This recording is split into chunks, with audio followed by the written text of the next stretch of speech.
नमस्कार साथियों, स्वागत है आपका प्रशासनिक गुरुकुल के गुरु श्रृंखला में, जहां पे सर्वाधिक संभावित प्रश्नों की श्रृंखला में हम आपके यूपी पीसीएस में जो मैक्सिमम चांस है जिन प्रश्नों का उसे डिस्कस करेंगे।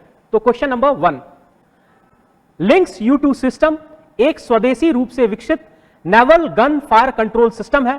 इसे निम्नलिखित में से किस एजेंसी ने विकसित किया है?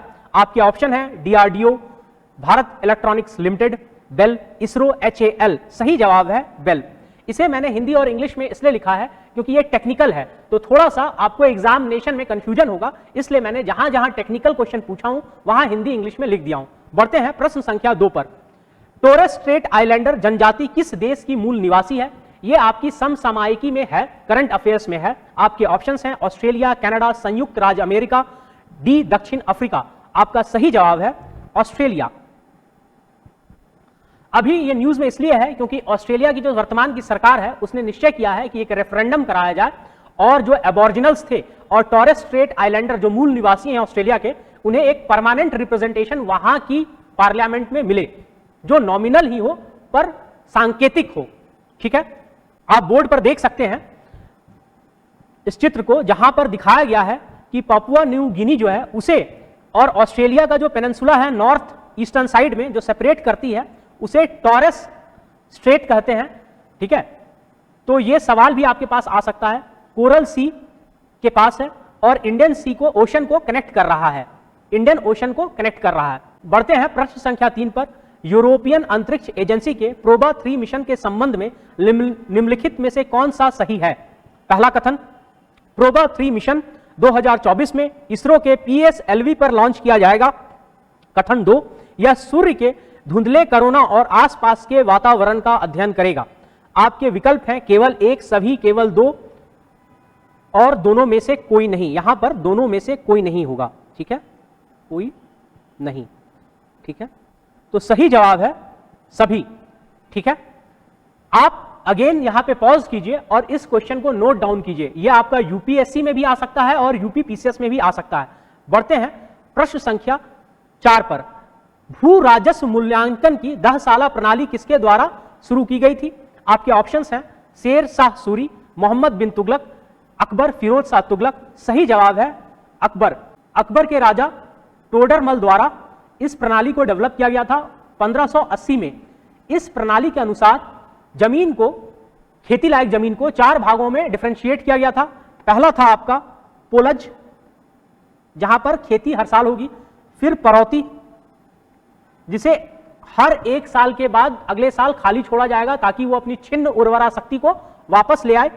फिर था आपका चाचर, जिसे 4-5 साल के लिए छोड़ा जाता था। और आखिरी था बंजर, बंजर जिसकी उर्वरा शक्ति एकदम भी नहीं है। और इसी प्रणाली के अंतर्गत गज सिकंदरी, जो कि आपका जो बांस होता था उसमें आयरन रिंग लगा करके जोड़ करके एक डंडे का निर्माण कराया जाता था और उससे मेजरमेंट की जाती थी। ठीक है, उससे पहले रस्सी के द्वारा कृषि जमीन का मेजरमेंट होता था, तो उसमें थोड़ा सा कुछ डिफरेंशिएशन हो जाता था कि रस्सी कभी सिकुड़ जाती थी या लंबी हो जाती थी, तो उसे गजे सिकंदरी कहते थे, इसे गजे अकबरी कहते हैं। तो बढ़ते हैं प्रश्न संख्या 5 पर।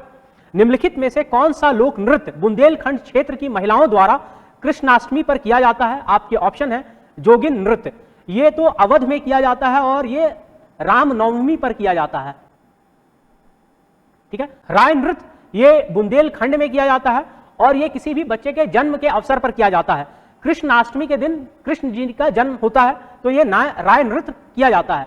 ये सरसों के दाने जैसे छनक करके जमीन पर 1000 चक्कर काट के गिरते हैं, तो इतना ज्यादा इसमें एनर्जी और एनर्जेटिक डांस मूवमेंट होता है, तो इसीलिए इसे राय नृत्य कहा जाता है। घोड़ा नृत्य भी बुंदेलखंड के मंगल अवसरों पर होता है। फिर है आपका कलबेलिया नृत्य, ये राजस्थान में होता है। सही जवाब है राय नृत्य। बढ़ते हैं प्रश्न संख्या 6 में। निम्नलिखित में से कौन सा लोकगीत विशेष रूप से बुंदेलखंड में गाया जाता है? आपके ऑप्शंस हैं रसिया, ये ब्रज में गाया जाता है। चारकुला, चारकुला एक डांस है जिसमें दिए सर पे रख करके महिलाएं नृत्य करती हैं। सी आल्हा, ये वीर रस का गीत है। ठीक है, इसे गाया जाता है बुंदेलखंड में। झूला जो है वो बरसात या सावन के समय में अवध में गाया जाता है। बढ़ते हैं प्रश्न संख्या 7 पर। प्रश्न संख्या 7, निम्नलिखित में से कौन सा लोकगीत नवजात शिशुओं के जन्म की खुशी में गाया जाता है? आपके ऑप्शंस हैं बिरहा, बिरहा विरह से संबंधित लोकगीत है जो पूर्वांचल में गाया जाता है। फिर है कजरी, कजरी सावन के महीने में गाया जाता है, बरसात जब आरंभ होती है। फिर है रसिया, ये ब्रज में गाया जाता है और ये प्रेम रस से भरा पड़ा गीत है। फिर है आपका सोहर, ये पूर्वांचल और अवध में नवजात शिशुओं के जन्म की खुशी में गाया जाता है, तो यही सही जवाब है। प्रश्न संख्या 8, कजरी महोत्सव निम्नलिखित में से किस देवता से संबंधित है? आपके ऑप्शंस हैं माता शारदा माई मैहर, बी विंध्यावासिनी माई मिर्जापुर, सी विशालाक्षी माता वाराणसी, डी रामगिरी शक्तिपीठ चित्रकूट। तो आपको पता होना चाहिए कजरी जो है उसका संबंध मिर्जापुर से है और मिर्जापुर में ही विंध्यावासिनी माई का स्थान है, तो सही जवाब है बी। ये महोत्सव जो है ये विंध्यावासिनी माई के उपलक्ष्य में मनाया जाता है। बढ़ते हैं प्रश्न संख्या 9 पर। निम्नलिखित में से कौन सा लोकगीत अवध क्षेत्र से संबंधित है? तो आपके ऑप्शंस हैं सोहर, कजरी, सावनी, फाग, बधाई और रसिया। ठीक है, तो आप अगर कजरी और रसिया को हटा देंगे तो आपको सही विकल्प प्राप्त हो जाएगा, क्योंकि कजरी मिर्जापुर में गाई जाती है और रसिया ब्रज में गाया जाता है। तो 6 वाले विकल्प आप हटा दें, ठीक है, और सोहर को शामिल कर लें, क्योंकि सोहर पूर्वांचल और अवध दोनों में गाया जाता है। तो सही विकल्प है सी, 1, 3, 4 और 5। ठीक है, बढ़ते हैं प्रश्न संख्या 10 पे। चैट जीपीटी में जीपीटी का पूर्ण प्रपत्र क्या है? जीपीटी का पूर्ण प्रपत्र का मतलब है जीपीटी का फुल फॉर्म, जीपीटी का फुल फॉर्म। ठीक है, ये एक संभावित प्रश्न है जो आपसे यूपीपीसीएस में पूछा जा सकता है। आपके ऑप्शंस हैं generative pre trained transformer, B generate point together, C general purpose transformer, D generative pro transformer. तो सही जवाब है जनरेटिव प्री ट्रेन्ड ट्रांसफॉर्मर। इसको मैंने जानबूझ करके अंग्रेजी में लिखा है क्योंकि फिर कंफ्यूजन पैदा हो जाएगा, तो आप इसे पॉज कर लें, नोट डाउन कर लें, क्योंकि यह अति संभावित है कि आपको चैट जीपीटी से प्रश्न आए। अगला प्रश्न 11, चैट जीपीटी निम्नलिखित में से किस कंपनी द्वारा विकसित किया गया है? आपके ऑप्शंस हैं open AI, Google, Meta, alphabet. ठीक है, सही जवाब है ओपन एआई। आप इसे भी नोट डाउन कर लें क्योंकि यह एक संभावित प्रश्न है। बढ़ते हैं प्रश्न संख्या 12 पर। निम्नलिखित में से कौन सा लोक नृत्य बुंदेलखंड क्षेत्र से संबंधित है? आपके ऑप्शन है कर्मा नृत्य, तो यह सोनभद्र से संबंध रखता है। खरवार जनजाति से। राय नृत्य, यह सही जवाब है, यह बुंदेलखंड से है। नटवरी नृत्य, यह पूर्वांचल के अहिर समाज से इसका संबंध है। नटवा नृत्य, यह भी पूर्वांचल के नटवा समाज से इसका संबंध है। बढ़ते हैं प्रश्न संख्या 13 पे। निम्नलिखित में से किस राजवंश ने कालिंजर किले का निर्माण किया था?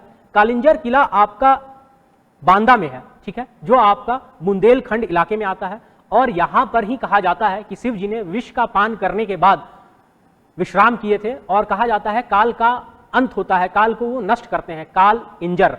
ठीक है, उसी से कालिंजर शब्द आया।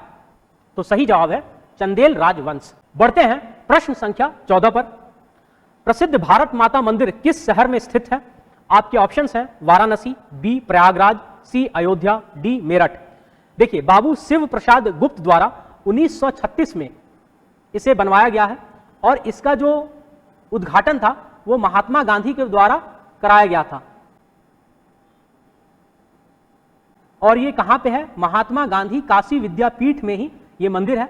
इस मंदिर में किसी देवी देवता की तस्वीर नहीं है, एक संगमरमर पर ही जो भारत का स्वरूप था, जहां पे अनडिवाइडेड इंडिया था, उसके पूरे स्वरूप को उकेरा गया है। ठीक है, तो ये बहुत ही मशहूर पर्यटन स्थल है वाराणसी का। इससे एक संभावित प्रश्न आ सकता है कि ये कहां है, तो वाराणसी में है। इसका निर्माण बाबू शिव प्रसाद गुप्त द्वारा कराया गया था।